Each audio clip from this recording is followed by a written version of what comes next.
வீட்டில் பூண்டு முடிஞ்சு 4 நாள் ஆகிடுச்சு. ஹஸ்பண்ட்டை சொல்லிகிட்டே இருந்தேன், வாங்கிட்டு வரேன்னு சொன்னாங்க, வாங்கிட்டு வரவே இல்லை. என்கிட்ட காசு கொடுத்தாங்க, நீ எங்கேயாவது பார்த்தா வாங்கிட்டு வா அப்படின்னு சொல்லிட்டு டாடா ஏசியில் போட்டு விற்றுட்டு இருந்தாங்க. என் கையில் காசு இருக்கிற நேரமோ என்னமோ தெரியல, எங்கேயுமே டாடா ஏசியில் விற்கவே இல்லை.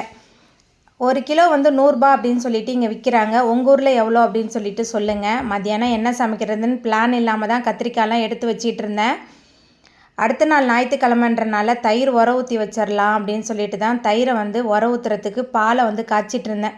வெது வெதுப்பான பால் இருக்கும்போதே தயிரை நம்ம உர ஊற்றிட்டோமா நல்ல திக்கான தயிர் கிடைக்கும். ரொம்ப நேரம் யோசனைக்கு பிறகு கத்திரிக்காயில் பொரியல் பண்ணிவிட்டு 1 part ரச சாதம் பண்ணிடலாம் அப்படின்னு சொல்லிட்டு தான் கத்திரிக்காய் நறுக்கியிருந்தேன். தம்பிக்கு வந்து கத்திரிக்காய் பிடிக்காது, பாப்பா மட்டும் தான் விரும்பி சாப்பிடுவாங்க. அதனால் கொஞ்சமாக தான் கத்திரிக்காய் எடுத்திருந்தேன். எண்ணெயில் வெங்காயம் தக்காளி சேர்த்து நல்லா வதக்கிட்டு அது கூடவே கத்திரிக்காயும் சேர்த்து வதக்கிடணும். குழம்பு மிளகாய்த்தூள், மஞ்சத்தூள், உப்பு, சோம்புத்தூள் சேர்த்துட்டு தண்ணி எதுவுமே சேர்க்காமல் ஒரு மூடி போட்டு வச்சோமா அந்த வேர்வை தண்ணியிலேயே அந்த வதங்கி நல்லா வெந்து வந்துடும்.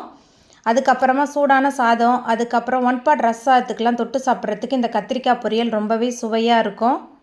வெங்காயம் தக்காளியை முதல்ல நறுக்கி வச்சுட்டு அதுக்கப்புறம் தான் நான் பிளானே பண்ணுவேன் சமைக்கிறதுக்கு. எந்த சமையலாக இருந்தாலும் வெங்காயம் தக்காளி தான் போட போகிறோம். அதனால் பிளான் பண்ணாமல் நம்ம சமைச்சாலும் வெங்காயம் தக்காளியை நறுக்கிட்டோமா மற்ற வேலையை கடகடன்னு ஆரம்பிச்சிருவேன். தம்பி ஸ்கூல்லேருந்து வரும்போது அவங்க அப்பா மாங்காய் வாங்கி கொடுத்தாங்க அப்படின்னு சொல்லிட்டு எடுத்துகிட்டு வந்துச்சு. மாங்காய் வந்து தம்பிக்கு ரொம்பவே பிடிக்கும். உப்பு போட்டு கொடுங்க அப்படின்னு சொன்னனால அதை கழுவிட்டு உப்பு மட்டும் போட்டு குலுக்கி பிள்ளைங்களுக்கு கொடுத்தேன். எனக்கு வந்து இதில் பொடியான இருக்குது, நான் பச்சை மிளகாய் அதுக்கப்புறமா காரமான தனி மிளகாய் தூள்லாம் சேர்த்து சாப்பிட்றதுக்கு ரொம்ப பிடிக்கும். வீடியோ பிடிச்சிருந்தா வீடியோக்கு ஒரு லைக் கொடுத்துருங்க.